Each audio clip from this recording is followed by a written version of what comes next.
Vous fêtez vos 30 ans d'existence et donc le CNPE aussi. Pourquoi vos destins sont-ils si étroitement liés?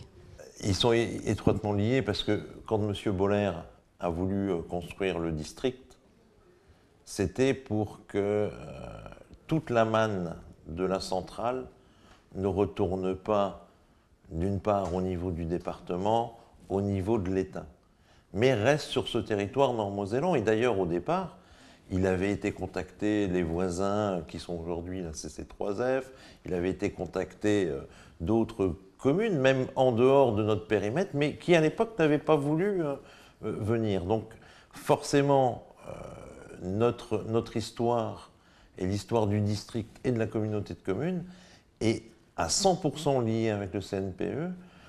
Le CNPE étant quand même celui qui alimente à peu près 20% de nos recettes et permet à la communauté de communes d'avoir des moyens et de travailler tous les jours sur tous les domaines, de la petite enfance, de l'aménagement de voirie, de l'assainissement et autres, au service de nos concitoyens.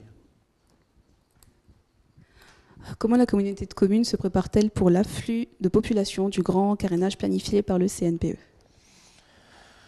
Alors la communauté de communes, contrairement aux communes, aujourd'hui, nous, on n'a pas de logement, on n'a pas d'habitat.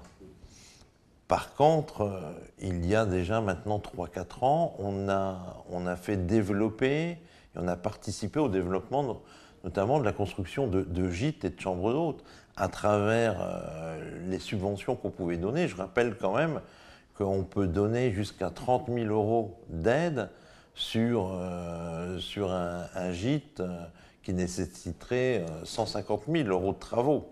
Donc c'est pas mal. Et donc nous avons permis quand même que se développe aujourd'hui ce type d'hébergement. Il y en a à peu près 80 sur le territoire, grâce à la poussée qu'on a pu remarquer depuis 4-5 ans. Avec l'arrivée de cette aide, on a à peu près tous les ans entre 5 et 10 gîtes et 10 projets qui naissent, quoi. Donc justement, c'est une source d'opportunité pour les particuliers, mais aussi peut-être pour les entreprises. Ben, c'est une opportunité pour tout un territoire. Vous savez, les entreprises, et moi je le vois, parce qu'à Zouvgen, nous avons, près de la ferme du Follepi, on a des gîtes. Bien souvent, c'est des travailleurs ou des entreprises qui viennent au CNPE, qui viennent s'y loger, mais c'est des gens qui participent à la vie locale. On les a rencontrés déjà dans nos commerces, dans le café communal, on les a déjà rencontrés dans notre petite pizzeria.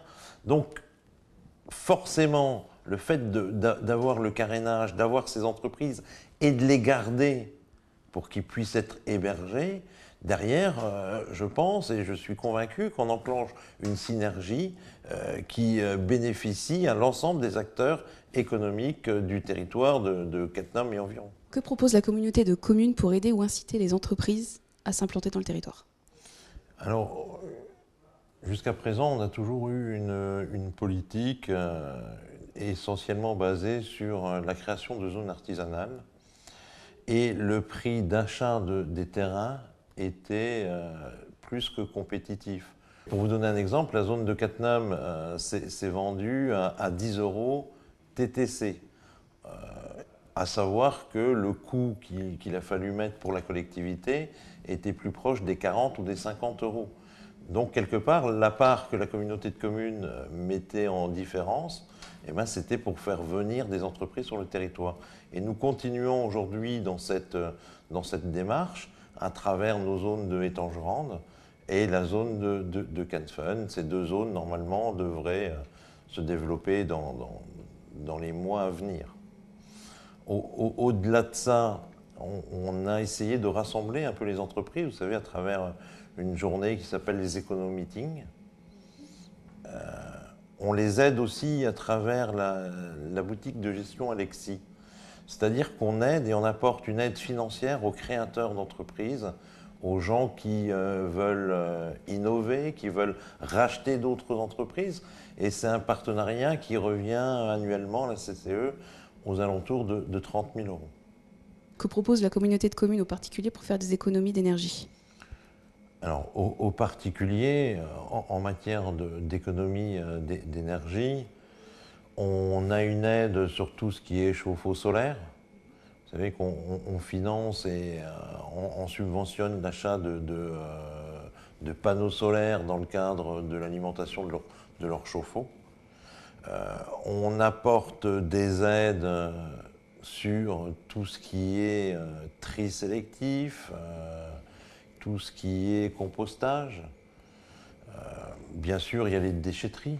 Alors vous allez me dire quel est le lien avec l'énergie. C'est vrai que ce n'est pas vraiment une économie d'énergie comme on pourrait l'entendre sur le prix du fuel ou autre. Mais dans ces domaines-là, on a fait des études en matière de géothermie de toutes les maisons de la communauté de communes. Il y a 5 ans, les habitants pouvaient venir récupérer cette étude et voir si, entre guillemets, ils avaient des parties de leur maison d'habitation mal isolées. Alors cette étude existe toujours, et si certains voudraient savoir où ils en sont, ils peuvent toujours venir nous redemander ce que la caméra infrarouge avait à l'époque relevé sur leur habitation. Donc voilà, on a un ensemble de mesures dans ce domaine, et puis on est en train de développer une filière bois. Alors vous savez qu'à Cattenom, il y a un grand projet de chaufferie bois. Il y en a déjà une qui fonctionne à Zoufgen.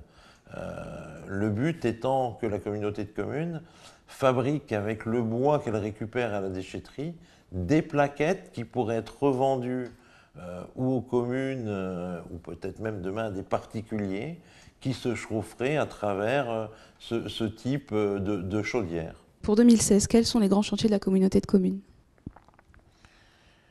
Vous savez, la communauté de communes, si on regarde bien, et pour tous ceux qui vont un peu creuser à travers vos informations, à travers les journaux, on est sûrement la collectivité qui investissons le plus dans le Nord-Mosellan. Le Val de Fensch, peut-être au même niveau que nous, mais c'est une communauté d'agglomération, on investit plus que Thionville-Port-de-France. Le budget d'investissement Thionville-Port-de-France, le dernier était de l'ordre de 3,5 millions, 4 millions. Le note est de 13, 14. Donc des grands projets, on en a beaucoup. Je vais vous en citer quelques-uns. Alors, bien sûr, on va continuer à travailler sur notre programme de voirie. Et là, est en train de s'achever la RD1 ici à Cattenom. Et je crois que c'est une vraie réussite, aussi bien de par sa fonctionnalité, mais que aussi par son aspect esthétique, qualitatif. Et donc, on va poursuivre ça dans toutes nos autres communes. On va poursuivre tout ce qui concerne l'enfouissement des réseaux aériens. Il va arriver en 2016 un autre très gros dossier, alors qui concerne un peu moins Cattenom, mais qui concerne les 19 autres communes, c'est l'arrivée du haut débit. Hein, c'est un chantier de 5,6 millions que la communauté de communes va payer au niveau du syndicat, qui est à l'échelle du département quasiment. Et puis, devrait se construire en 2016, les travaux devraient commencer, c'est la cuisine centrale pour alimenter nos périscolaires, notre extrascolaire. C'est la réflexion, et j'espère qu'on aura l'autorisation à Cattenom de pouvoir construire l'unité Alzheimer. Voilà en gros les gros chantiers en matière d'investissement pour la communauté de communes pour l'année 2016. Et quels sont les événements à ne pas manquer cette année? Alors cette année, on est bien sûr toute l'année sur les 30 ans. Donc on va décliner ces 30 ans sur différentes manifestations. Des manifestations anciennes comme le Citadel Trophy en matière de golf, hein, un peu tout ce qui touche le sport, les journées du patrimoine. Mais c'est surtout dans la culture que 2016 va à nouveau marquer les esprits, parce que nous sommes sur le cycle de la grande manifestation culturelle. Vous savez, une année sur deux, on fait cette grande manifestation culturelle avec une grande troupe de renommée internationale. Et donc, cette année, on a décidé d'en avoir deux.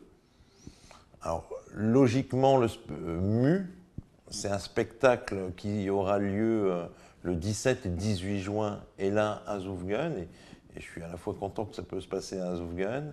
Et il y aura une autre troupe qui s'appelle Carabosse, qui a pour habitude de mettre en éclairage, en lumière, par le feu, différents sites. Et je crois, et sans trop dévoiler les choses, il y a de fortes chances pour que ça se passe au Galgenberg. Donc sur Cattenom. Voilà. Donc les discussions, la commission est encore en train d'y travailler, mais le Galgenberg, d'après ce que j'en sais, est une des pistes qui est en tête actuellement.